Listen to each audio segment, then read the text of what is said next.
آخری مغل بادشاہ بہادر شاہ ظفر کا ایک ہاتھی تھا، نام تھا اس کا مولا بخش۔ یہ ہاتھی اپنے مالک کا بے حد وفادار تھا۔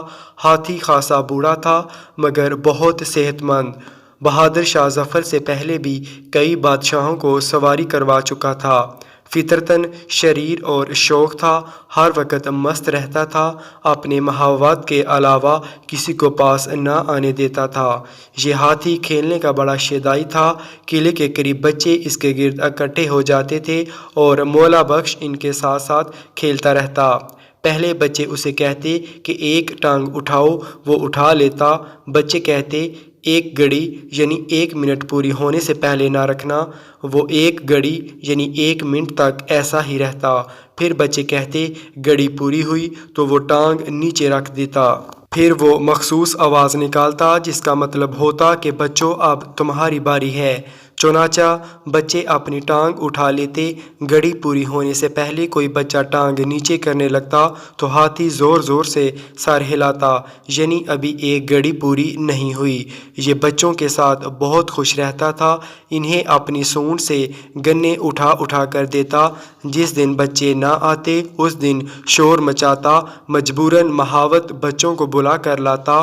ویسے تو یہ بہت شوخ ہاتھی تھا، لیکن جب بادشاہ کی سواری کا موقع آتا تو بہت مؤدب اور سنجیدہ ہو جاتا۔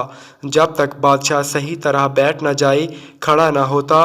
1857 میں جب انگریز قلعہ پر قابض ہوئے اور بہادر شاہ ظفر نے ہمایوں کے مقبرے میں پناہ لی تو مولا بخش بہت اداس ہو گیا۔ بادشاہ سے بچھڑنے کا اسے اتنا غم ہوا تھا کہ اس نے کھانا پینا چھوڑ دیا۔ قلعے کے نئے انگریز انچارج سانڈرس کو یہ خبر ملی تو اس نے لڈو اور کچوریوں سے بڑے ٹوکرے منگوائے اور ہاتھی کے سامنے رکھے۔ ہاتھی نے اپنی سونڈ سے وہ تمام ٹوکرے اٹھا کر پھینک دیے۔ سانڈرس کو غصہ آ گیا کہ یہاں تو ہاتھی بھی باغی ہے۔ اس نے ہاتھی کی نیلامی کا حکم دیا۔ ہاتھی کو بازار میں کھڑا کر دیا گیا مگر کوئی بھی بولی نہیں لگا رہا تھا۔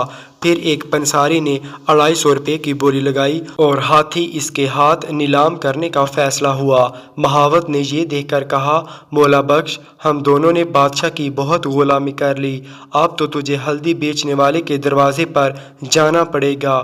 یہ سننا تھا کہ ہاتھی دم سے زمین پر گرا اور مر گیا۔ ہاتھی کی وفاداری کا یہ قصہ بہت انوکھا ہے۔